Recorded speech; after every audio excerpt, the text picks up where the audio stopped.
நான்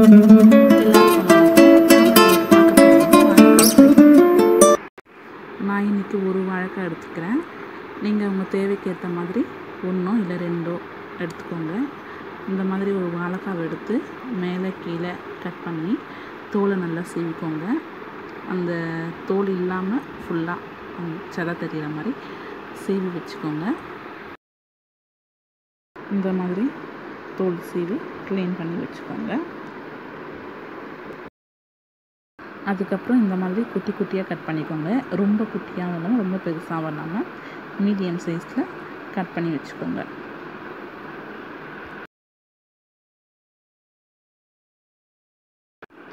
இப்போ கட் பண்ண வாழைக்காவெல்லாம் ஒரு பாத்திரத்தில் தண்ணி ஊற்றி உப்பு போட்டு அதில் போட்டு வச்சுக்கோங்க. அப்போ தான் வாழைக்காவோட கலர் மாறாமல் இருக்கும், இல்லைன்னா கலர் சேஞ்ச் ஆகிடும்.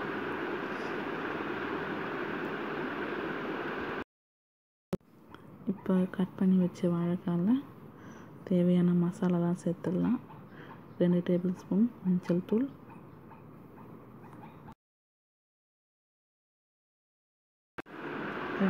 2 டேபிள் ஸ்பூன் மிளகாத்தூள். நான் ஆச்சி மிளகாத்தூள் எடுத்துருக்கேன்.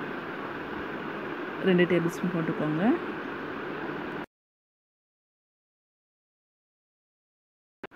அப்புறம் தேவையான அளவு உப்பு.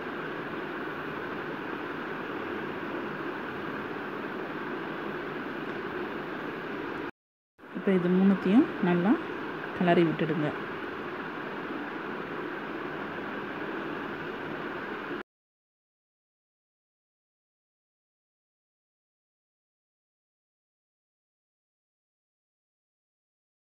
ஒரு 5 நிமிஷம் அப்படியே ஊற விடுங்க.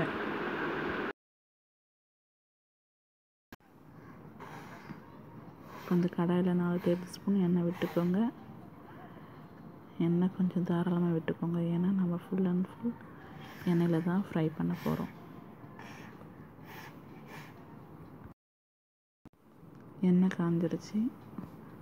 வாழைக்காவை சேர்த்துருங்க.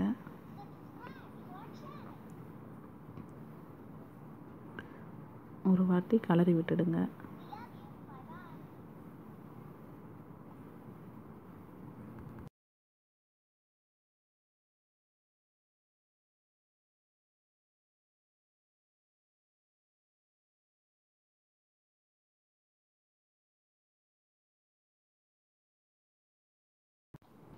நல்லா கலரி விடுங்க.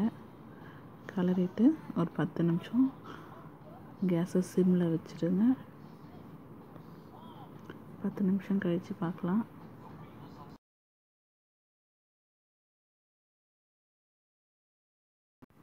இப்போ பார்த்திங்கன்னா நல்லா ஃப்ரை ஆகிருக்கு. எண்ணெயில் நல்லா அப்சர்வ் பண்ணிவிட்டு கடாயோட ஒட்டாமல் நல்லா ஃப்ரை ஆகிருக்கு.